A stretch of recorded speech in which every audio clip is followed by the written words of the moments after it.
Yvette Cooper, who, as you said, is the Shadow Home Secretary, is standing on a message of changing the economy because she says the Labour Party was forged in the Industrial Revolution and now it needs to re-find itself in the technological revolution. She's talking about things like universal childcare.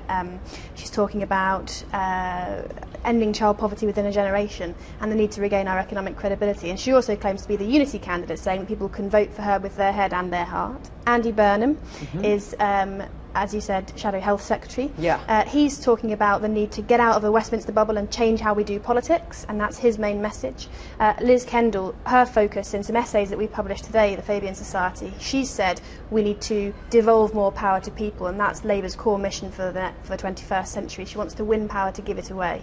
And you've talked about Jeremy Corbyn, who's got an anti-austerity message and is on the hard left. I know my colleagues this morning, they were discussing with one of their guests about kind of how is he included in this? Because some would argue that he's very, very, very left, and that it's interesting how the political parties have moved from being centrist to much more, out to the left in this instance. Like how, is there a chance that he might get in, and that this is what voters really want in the 2020 elections? I think there is a chance, if you look at the polls, that he will be elected, but I think that voters in the contest have a really clear choice, and the choice is whether they want Labour to be a party of government or a party that shouts from the sidelines in opposition, and that is the choice that voters are going to have to make. UK politics and not really my bag, especially sitting. I know Winston Churchill once said the best argument against democracy is a 5-minute conversation with an average voter. This is politics, and if Labour wants to swerve left, then there's Jeremy Corbyn's their man. I mean, there's been in the past also there's been a lot of criticism towards previous candidates that they didn't know enough about the economy, and especially during the financial crisis as well. I mean, how about the current candidates? I mean, is this an economically heavy weighting? I mean, many are saying no at this stage.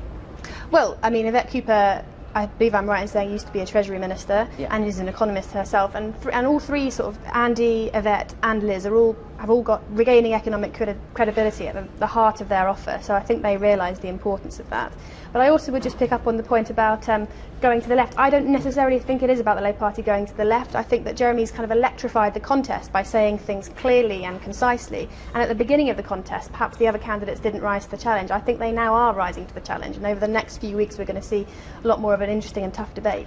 A guest earlier today, and I quote what he said on the show, he said that Corbyn has accidentally tapped into something that nobody knew was there. And that it would be interesting that if he does get into office, then he believes in nationalisation. We haven't seen nationalisation in the UK since the 80s. I think I'm correct in saying. So it would be a big change in many things potentially. I think we've done some research at the Fabian Society which shows that to win the next election, 4 out of the 5 voters we need to win will need to be people who voted Conservative at the last election. So I think that's back to what I was saying earlier. If Jeremy Corbyn is elected, I think it does make it much harder for Labour to be a party of government. Okay.